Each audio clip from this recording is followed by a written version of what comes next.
Hi, welcome to the coaching game. I am Laurie Lawson, and guess who's here? Terry Yoffe with Coaches Creating Change, and change it is. Yes, change is going to be the theme forever. And luckily, we chose a good theme because it's just, well, change is a constant. It's constant. You're right. I did this webinar and I called it Welcome to the New Normal. What's your plan B? So it's all about change and being ready to embrace it. That's a great webinar. And I'm thinking that I'm thinking we'll never really go back to thinking, oh, long-term planning and it's set in stone and this is step one and step two. And I don't think we're ever going to go back to that. I don't think we trust it. And I'm not saying that's not a good thing. I think not trusting it might be a good thing also, but just being a little more flexible. And I always refer to the blog that you wrote, which Dancing on Shifting Sands, A little louder, sorry. Okay. Oh, okay. I thought you were leaving us. All right.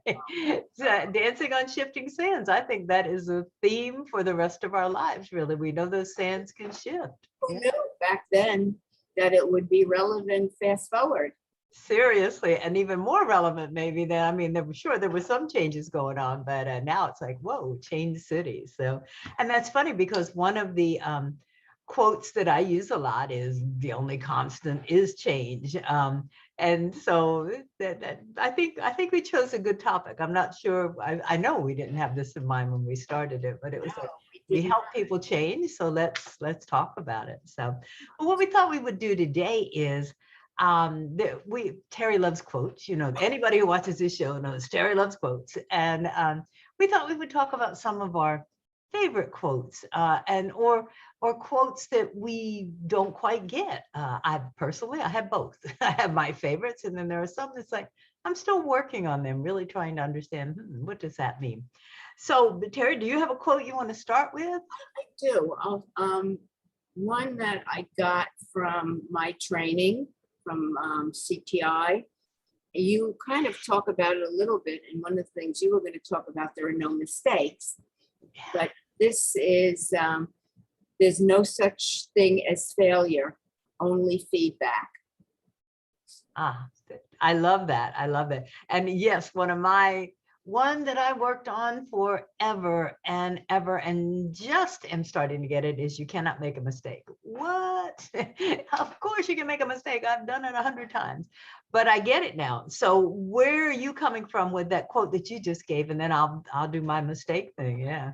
Of course, this doesn't apply to me. Of course not. We make no mistakes and yeah. So one of the things, as a matter of fact, a young gal I was just talking to, possibly a prospective client, talked about she had a summer job and it didn't go well. She didn't feel good about it, just the environment, and she left.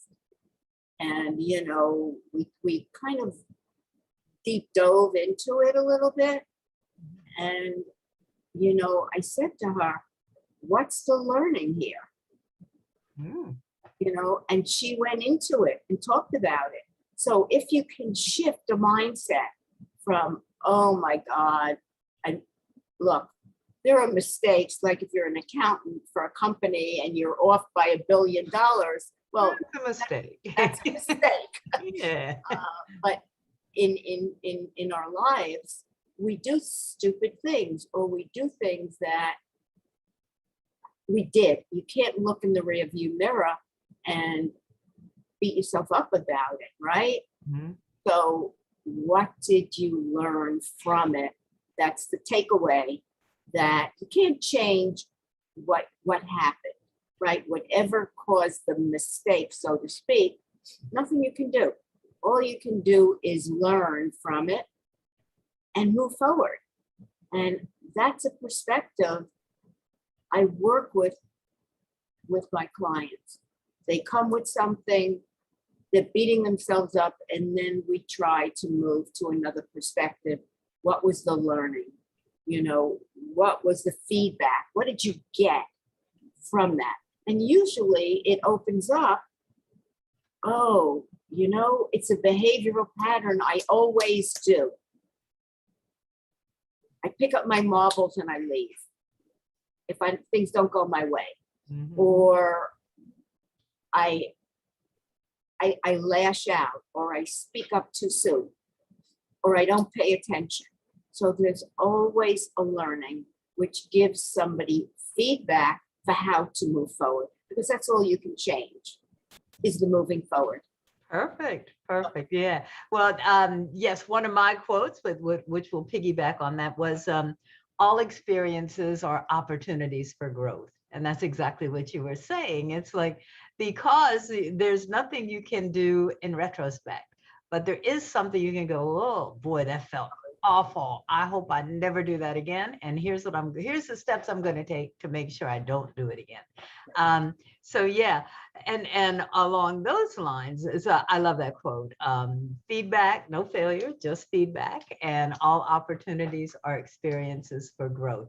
And I think, and that's a cool thing about coaching too, because it's like we don't go back and rehash, oh, what did you do when you were 5? Oh, well, we just say, okay, you're here. Now let's move forward. You know, what experiences can you learn from? But that's the cool thing about coaching. We're not going to have you on a couch regressing and all of that. We're going to hopefully move you forward. And that's the goal. But the one that I'm still, I won't say I'm still working on it. I think I've got it, but then sometimes I don't, was we were told in coach training, and I think we used an entire day to debate it. You cannot make a mistake. And it's like, what does that mean? Does that mean if you kill somebody, that wasn't a mistake? Well, it may have been a learning experience. Definitely. However, you pay for it.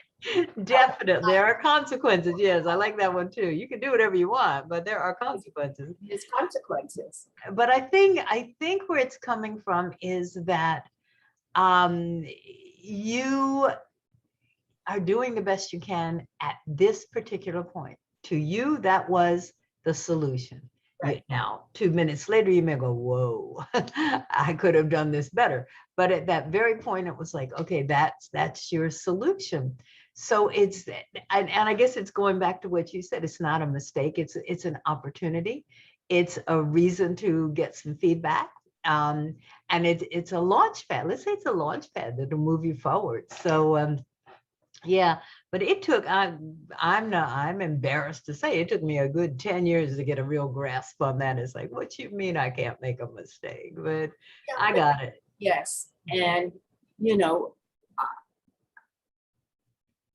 I guess you call it a mistake. I mean, I don't, or you know, a digression, whatever fancy word you want to use, you still did something that was out of the norm and the end result wasn't what you expected, right? It wasn't what you expected.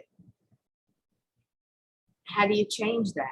You know, instead of getting stuck in something that you did, you've got to get off that position in order to move forward, right? I think you've hit on something really cool. Yes, it's like, it may have turned out the way you wanted it to, and it may not have turned out the way, but how do you feel about it? You know, deep down inside, you kind of know, oh, that wasn't the best thing I could have done, or, oh, I really messed this one up. So I think it's like, you're feeling how, we got to think about that, but I think it's, you know, how do you feel after you do it? Is that an indication? Yes, I think it has to be. If you're feeling not good inside, then it's like, ooh, what didn't go right here, and how can I make it right?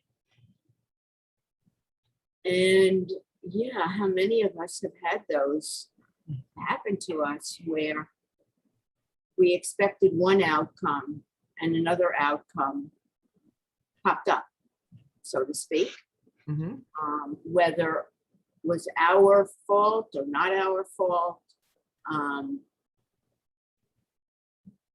And I think we're all guilty of it. We're all guilty of beating ourselves up for the sheer pleasure of beating ourselves up. You think it'll make you feel better. Oh, if I really beat myself up, then it'll be okay. It's kind of a cycle. It's punishment. When we feel that we did something that made us feel vulnerable, made us feel fearful, embarrassed, fill in that word. We go to a place called self-loathing. Wow.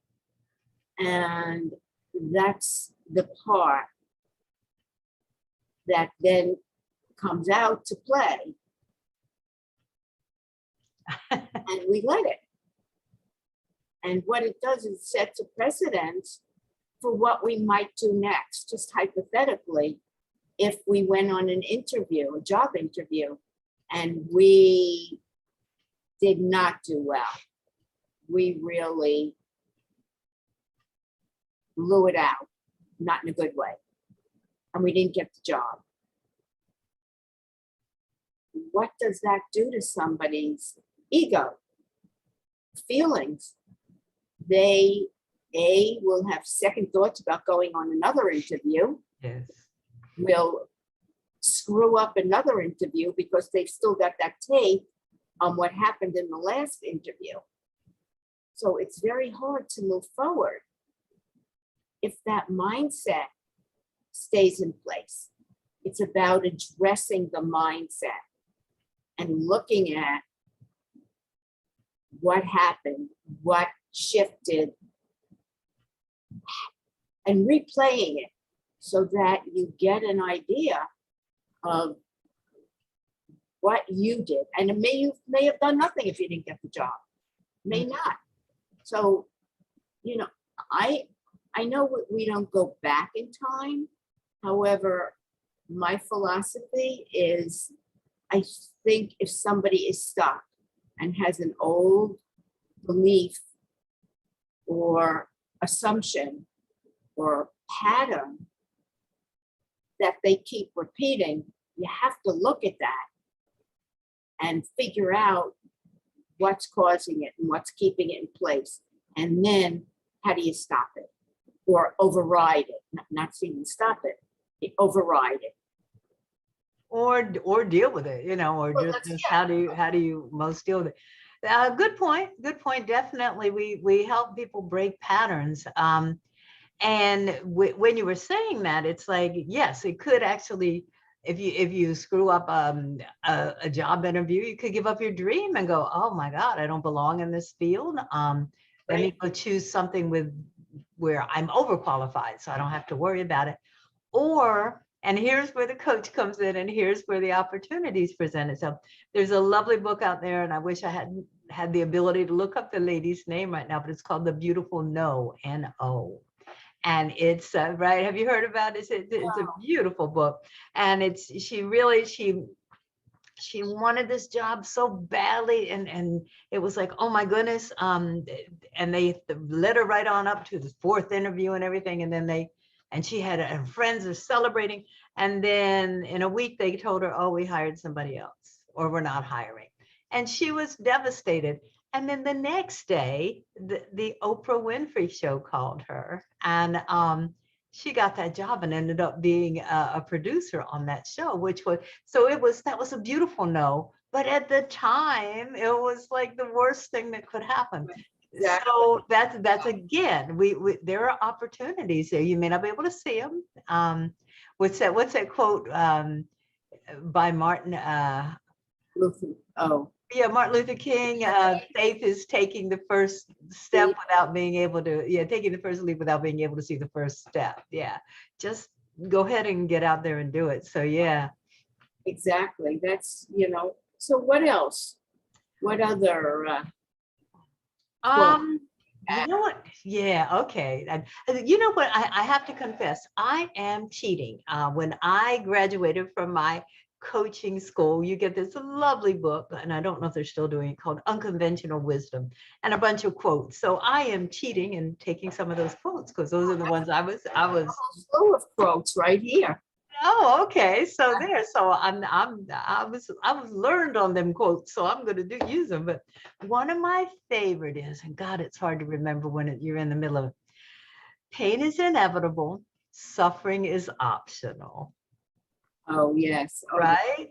And to me, that means yes. If you cannot walk around your whole life trying to avoid pain, it's not going to happen. You're going to get somebody's going to hurt you. You're going to hurt yourself. Sure. But it's how you deal with it. It's like the suffering is optional. You can go on for months and years and decades, bemoaning the fact that, Poor me, woe is me. yeah, if only I'd been Victim, raised in a family that had a lot of money or something, victim, the Yeah, victim. exactly. The victim stance. I love them. Yeah. They're good clients for sure, yes. But and yeah, we all fall into that, but it's and it's just something to remember, and not to say you need to disregard your feelings. It's I think you should embrace your feelings. It's like embrace them. Oh God, that hurt, and boy, I'm not happy, and then you got to slowly get out of it and go, okay, how am I going to deal with this? What do I need to heal this? What do I need to do to circumvent it? How am I going to get over this hurdle? But it's a hard, suffering is optional. I've told myself that more than once. It's like, yeah, I need to get out of this now. Okay, enough. But when you hold on, you stay stuck and you don't move. Exactly. That's the faultings of some of that, and even though you might not express your pain or your sorrow or your feelings, they go somewhere. They go Exactly. somewhere. And they pop up later. Yeah. And they always pop up, except Yes. it's unconscious. Those kind of feelings go to your unconscious. Yeah. So you don't have to deal with it or feel it. And the thing is, they start to come up in situations and they become detrimental. And, if you don't let them out and express them and talk about them and what's causing this, they will run your life for sure. And you won't know it. It'll be like, why did I do that? What is wrong with me? And it's like, it's something that you've suppressed. So eventually you have to just go ahead and deal with it. Yeah. One of the things my clients always talk about is we all have a story. Mhm. I really call people on their stories. As clients will say, Terry doesn't want to hear about your story. So, one of the quotes I have it's my quote, change your story, change your life. Mhm. Mhm. We all tell ourselves a story and we build our lives around it. For example, somebody in a company wanted to get the VP role. They didn't get it.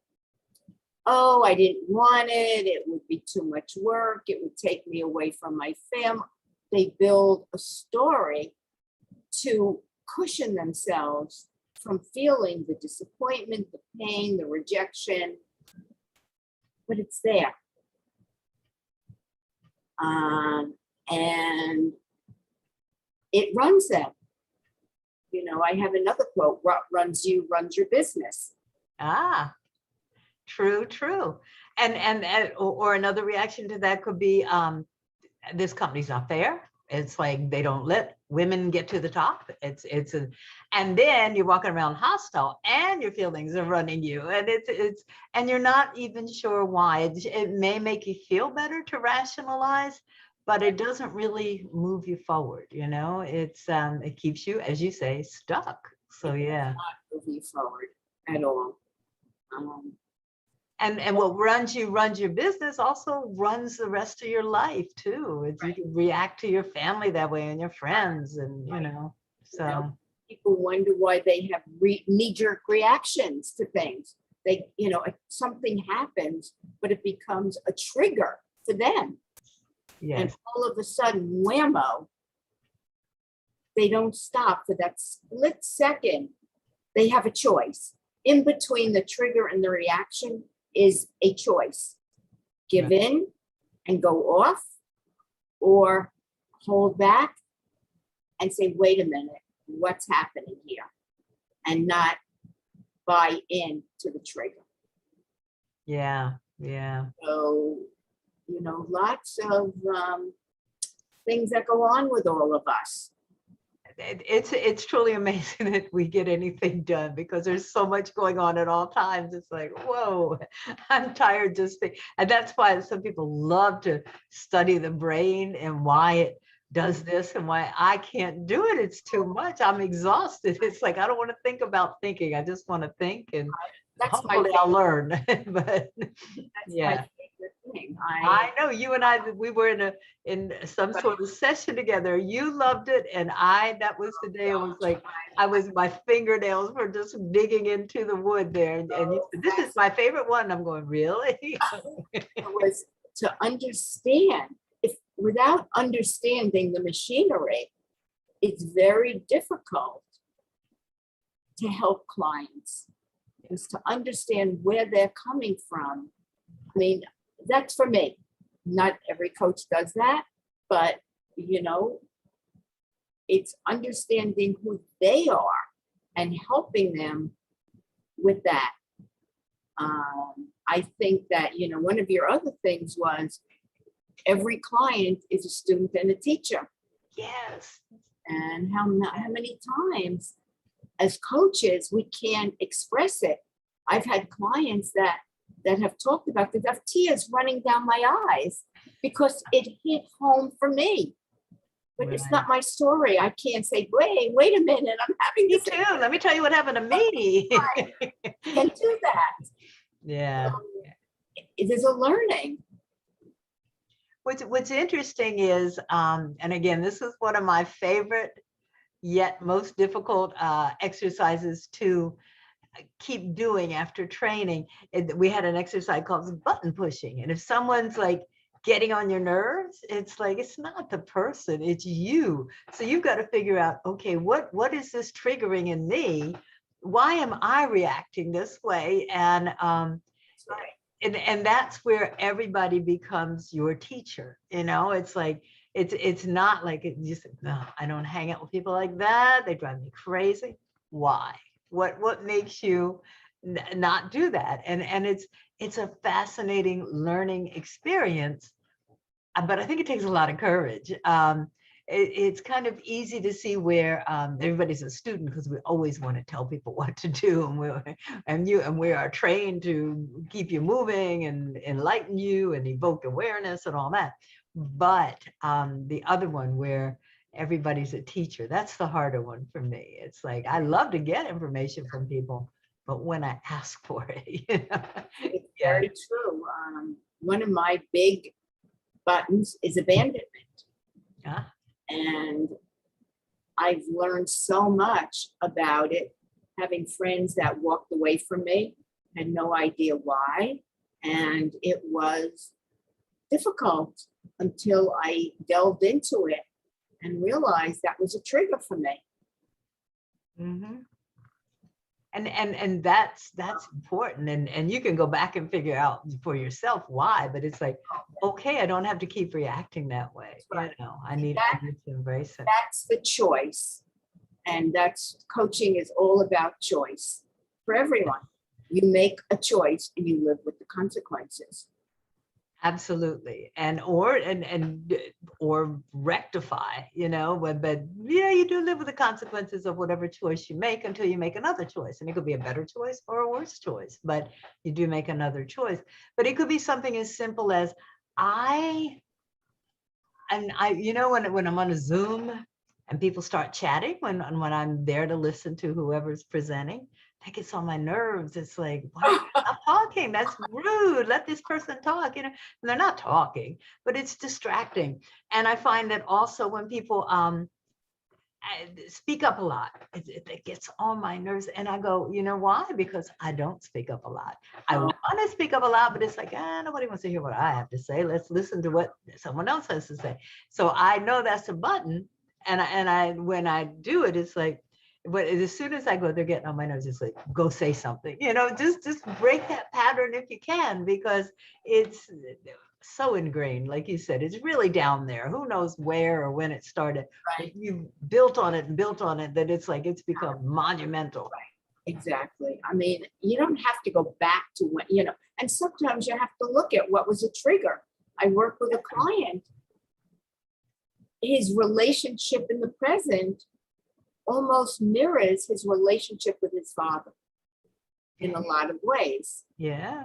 And we needed to get to that and look at what his relationship was with his father, because that has colored and influenced his other relationships. Yeah. Yeah. And that's, again, we're back to, that's an opportunity to learn. It's not an opportunity, or it's not, it shouldn't be an event where you go back and flagellate yourself and go, oh, if only I had done this, and oh, I'm so bad. And it's an opportunity to just learn. So yeah, you do use the past. You're absolutely right. We use the past as an opportunity to learn, which is everything. A little window into coaching today, and I don't know where we are in time. About 2 minutes. We got 2 minutes. Yeah, 2-minute warning. Opportunity to really look at some of the ways we look at things, some, even the quotes we use and how significant they can be, when we coach, and their meaning, and it's how you come across with your client.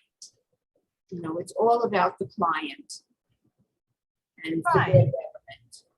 And you don't want to keep handing them platitudes and quotes and everything. No, but a lot of times a quote will serve as a mantra to me. It will be like, suffering is optional.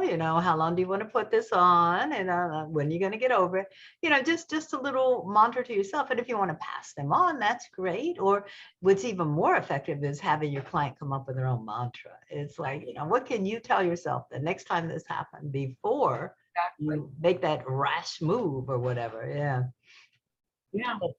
Quotes are good. And I dare say, if you go back and watch our shows, you're going to find that Terry always brings a quote to the game. And we love it because it just, we know that someone out there has already put it in beautiful words, and we can modify it and squeeze it and massage it a little, but we're probably going to use the basic element of it anyway. So we thought today we would just use some of ours and share the quotes that we came up with. They've enjoyed it, and I will see you in September. I know. God. Isn't that amazing? Yeah, we've got a September show coming up, and we're going to get through this hot summer and keep on creating some change. Change is great. It's yes, always it is. Terry Yoffe, always a pleasure. Awesome. I will see you. I'll see you before September. That'll be fun. Absolutely. Thanks. Bye. Bye-bye.